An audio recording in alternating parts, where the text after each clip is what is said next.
I'm Harville Hendrix. And I'm Helen LaKelly Hunt. And we are partners in life and in work. And today we are partnering in our work, which is to develop a concept called dialogue and distribute it to the world. Now, once upon a time, around 330 BC, there were three men considered the most brilliant men in the world at that time. People today know their names. One was Aristotle, one was Plato, and one was Socrates. Well, Socrates wanted to devote his life to helping young people learn to think for themselves. And he created in Greece a process, Socratic dialogue, to help young people learn to think for themselves. And the Greek authorities didn't like it, and they said, "Stop it, stop, Socrates, or we'll put you to death." And he kept doing it, so they killed him. No one since then has created the dialogue skills that can be taught today. And the interesting thing about that word dialogue is that it essentially disappeared from literature and philosophy until the 1920s. It was used only in literature in plays, like the dialogues between characters in a Shakespearean play, but it was not used as a conversation between people. In 1925, a book was published called The I-Thou Relationship by Martin Buber, who elaborated deeply, he was a philosopher. He was a Jewish mystic. And he elaborated deeply, yes, he was a Jewish mystic, the concept of dialogue. And in this very dense and beautiful book, he did not elaborate how to do the dialogue process, how to operationalize it.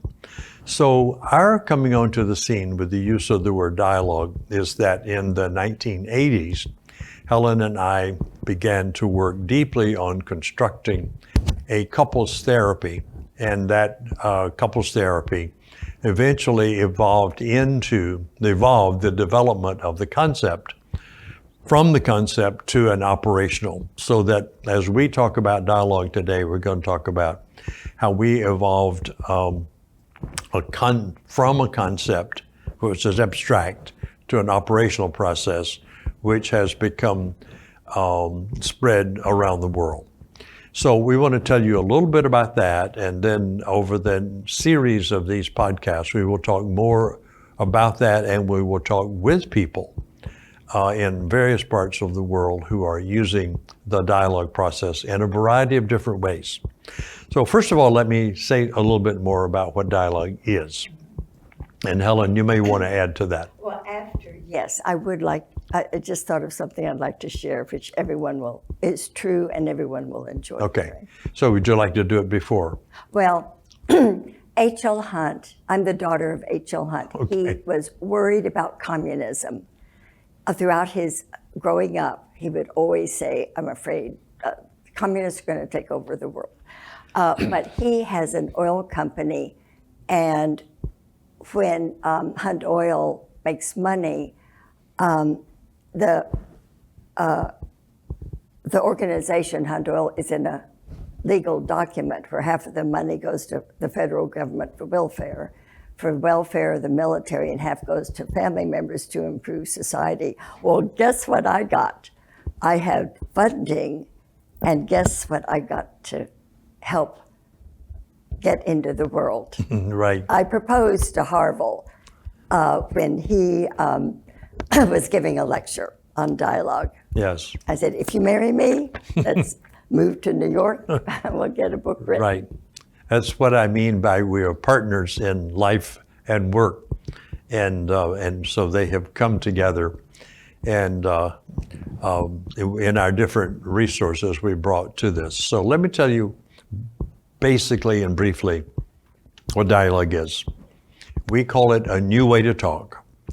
And by new, we mean it replaces or adds to an old way to talk called monologue.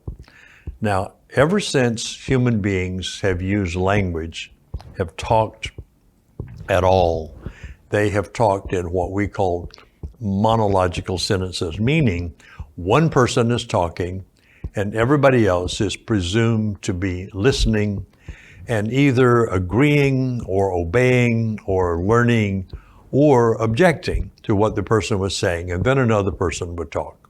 So we call that parallel monologue, which has been the structure of conversation between human beings for as long as human beings have talked to each other and with each other. So what has been missing from that we're bringing into this conversation, what has been missing in the monological world is listening. Listening did not evolve, did not develop like speaking did. Speaking was necessary because people had to make clear who they were, what they were, make sounds, protect themselves. But listening was basically to know whether or not the person you were with was dangerous or whether they were safe. So the listening, in fact, the listening capacity of the human ear is so undeveloped that we only get accurately about 30% of what people are saying when they're talking, which is what will be happening with you as you listen to this. Only about 30% accuracy. And that's on a good day. On a bad day, we human beings don't get anything accurately that we're hearing because of the anxiety on a bad day. So dialogue is fundamentally bringing listening into the conversation as the equal but active agent in sharing and trying to make our point, to talking in such a way that we experience safety with each other and that we can then share differences. Dialogue makes it possible for polarities, for differences, which is one thing going on in our world today is polarization around difference. Dialogue makes it possible for two people or a group to talk with each other and listen to each other deeply to get their point of view about difference. And why that's important is there's nothing else in the world but difference. It's not possible. The brain's not set up for us to really understand truly another person's point of view. We have to recognize that every point of view is unique, every point of view is accurate, every point of view is true from the perspective of that person, and that's true for all of us. So we define dialogue as talking without criticizing, listening without judgment, and connecting beyond difference. And it has a structure, and the structure has 3 points, three pieces. One is that when a talker and a listener are together, that the person who's speaking asks if they can talk about a particular topic. And the person they're talking to, the listener or receiver, mirrors back the words of the other person with as much accuracy as possible. So Harville, am I getting it that you said the dialogue process is when someone mirrors another person back? Did Yes. I get that? And that's an example of So someone I just listening did it. and mirroring. Instead of, as you notice, Helen didn't come up with a different point of view or with a disagreement, she came up with a mirror. So that makes the conversation, that makes it into a conversation. Conversation is with, talking with. So we're talking with rather than talking to. And that's a major difference.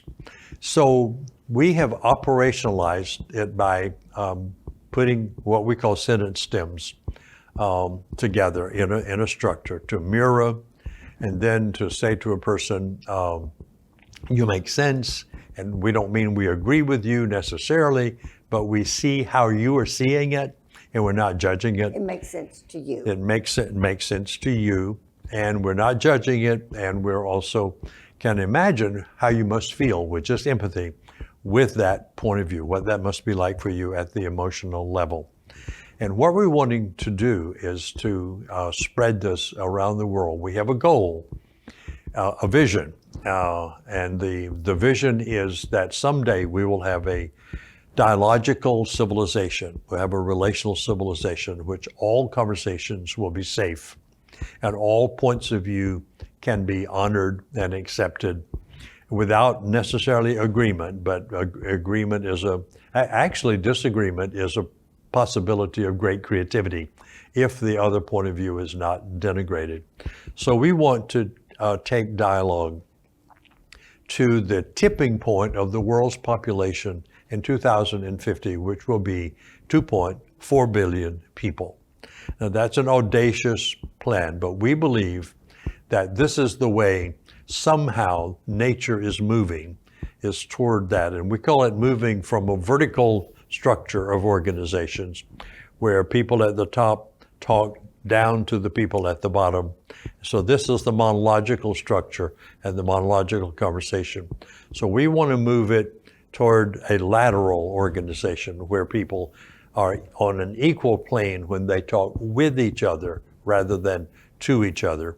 And we have a lot of difference of opinions, but they respect each other's difference. But they have a lot of difference of opinion. And we have a book on that called How to Talk with Anyone About Anything, where we're trying to make this not a therapeutic process, but a deep connecting process. Now, the dialogue as we have developed it has a variety of forms, and one of them is a couples therapy called imago relationship therapy, which is a therapy for couples. And that is makes dialogue distributed because dialogue is the engine of that therapy. That therapy is now being practiced, I think, in about 65 countries.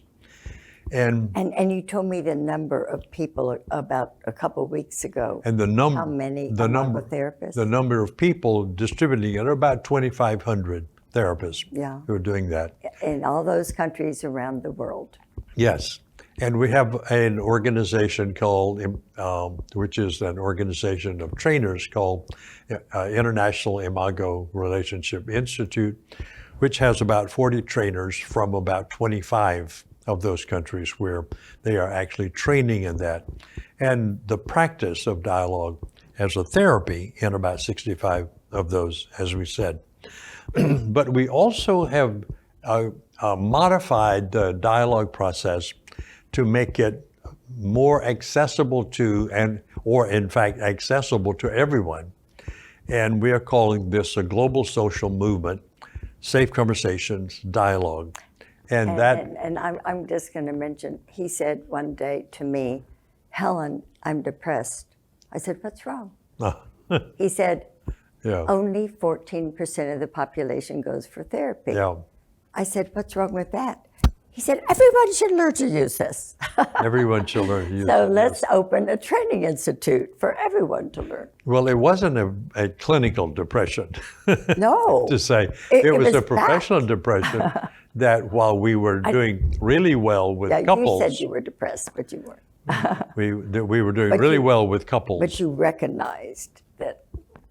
Say that again. You just recognized that the Imago therapists love teaching it, and they see the transformation in the therapy offices, and you were just smartly saying, why not everybody? Why not? Yes, right. The therapists were doing it in the offices, but it was, you can't change the world because only about 10% of the population goes to therapy, and only about 4% of those are couples.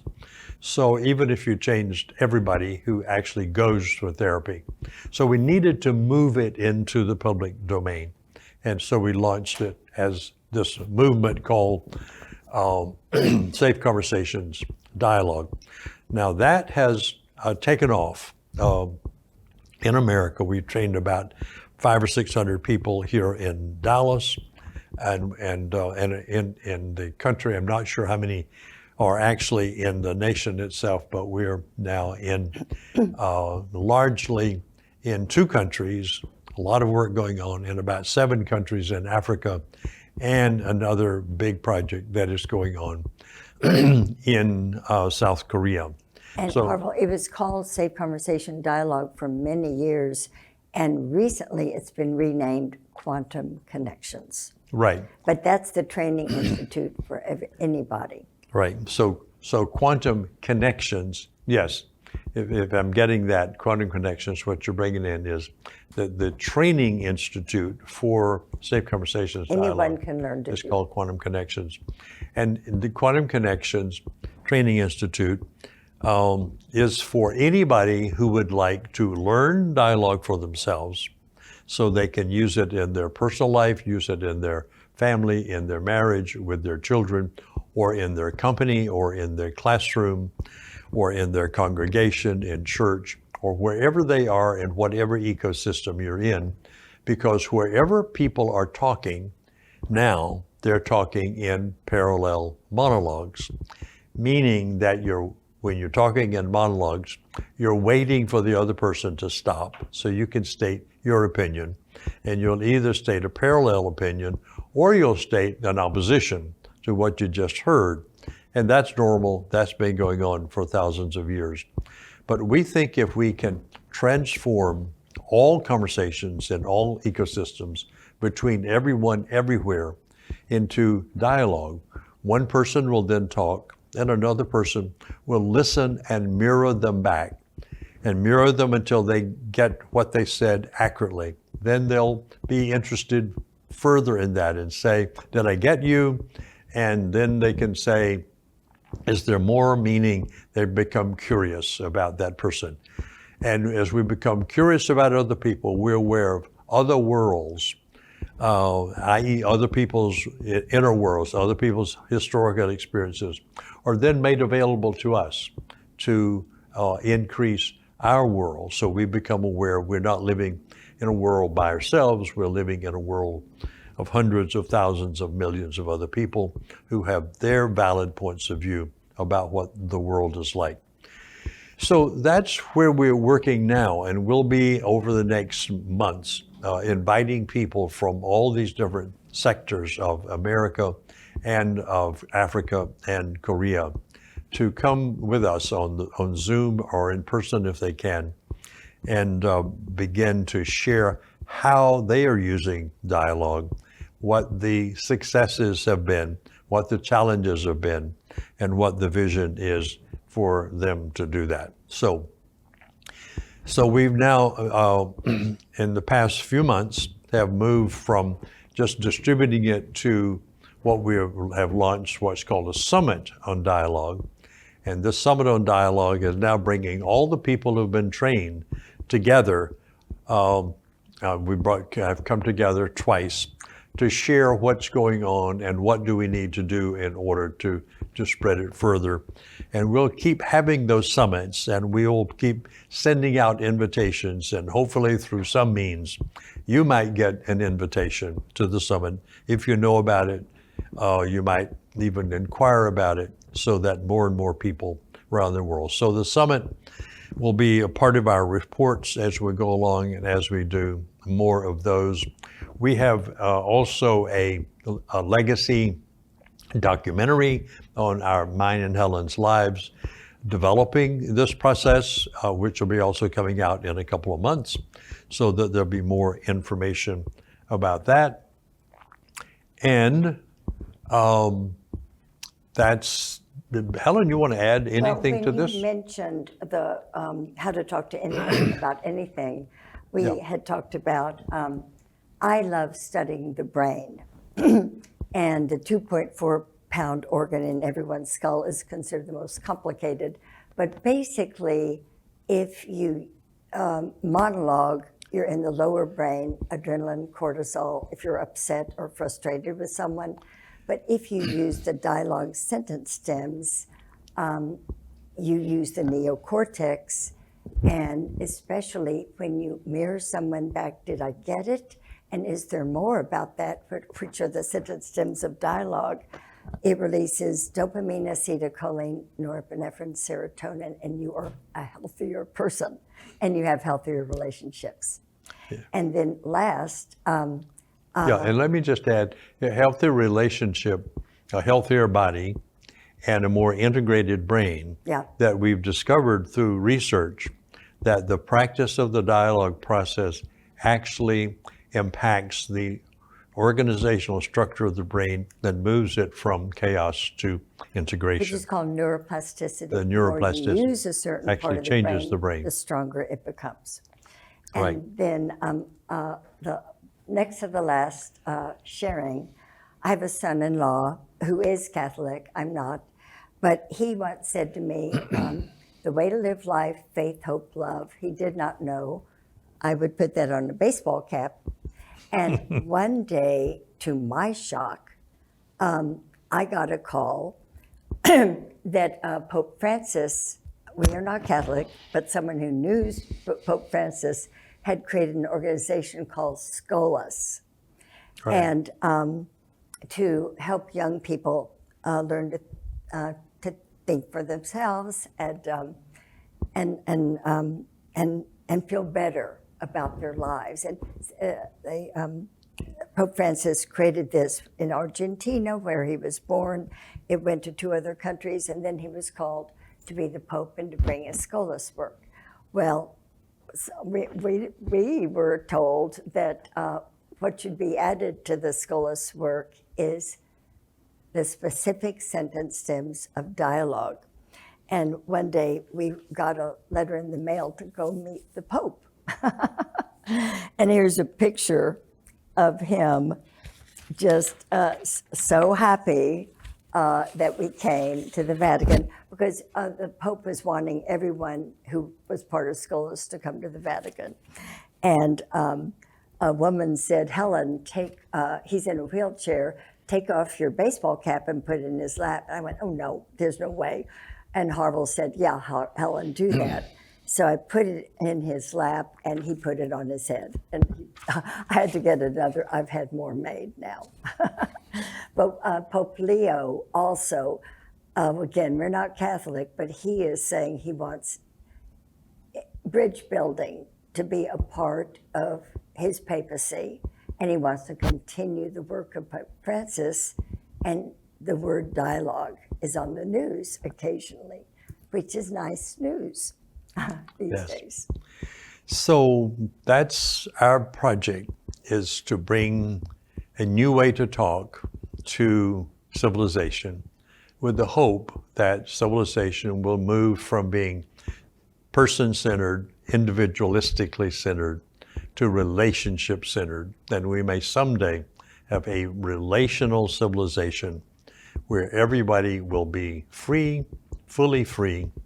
Everybody will be equal, fully equal, all the way up and down all the scales of social, economic, political, social, and religious, where everybody will be included in all of the resources and availabilities and possibilities of human life, in which difference will not become a source of polarization or criticism, but difference will become celebrated because it is in the recognition and holding together of differences that creativity to resolve those issues through a collaborative process that leads to co-creation and then new levels of cooperation can happen. And a world in which everyone will be accountable to everybody to be sure that we all have freedom, equality, inclusion, and are celebrated. So that's the possibility of this new way of talking. And this is a shift we believe and feel strongly is in fact beginning to happen at the level of the collective consciousness, that is sort of coming out of the collective unconscious into collective consciousness, that this will happen. We have put a timeline on what we are visioning. We don't know how long the timeline actually will be, but we are going to be on the train for as long as we can. And I just thought I would mention that corporations have the CEO of corporations get frustrated. They go to work, someone's resigned, or 4 people have resigned, or the last couple months, people are resigning, and a person had the idea, bring dialogue into corporations. And we have what we call a Connecting at Work program that a corporation can purchase. But this, we talk about our dialogue skills make people feel seen, heard, and cared about. Well, yes, at home, in marriage, and other places, but it helps, and it's often used the phrase, the dialogue skills help people feel seen, heard, and cared about.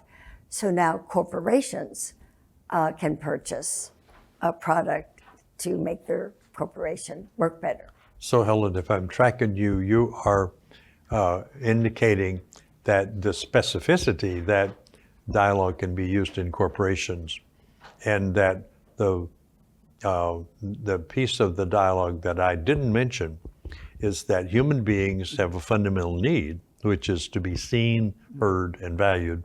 Dialogue solves that need, and that can be done in corporations. And to add to what you just said, it can also be done in congregations. So we are developing a Safe Conversations at worship, and we want to develop safe conversations in the classroom and the educational institutions, and anywhere else that people are interacting. So that's our vision, a relational civilization. Our goal, 2.4 billion people in the next 30 years.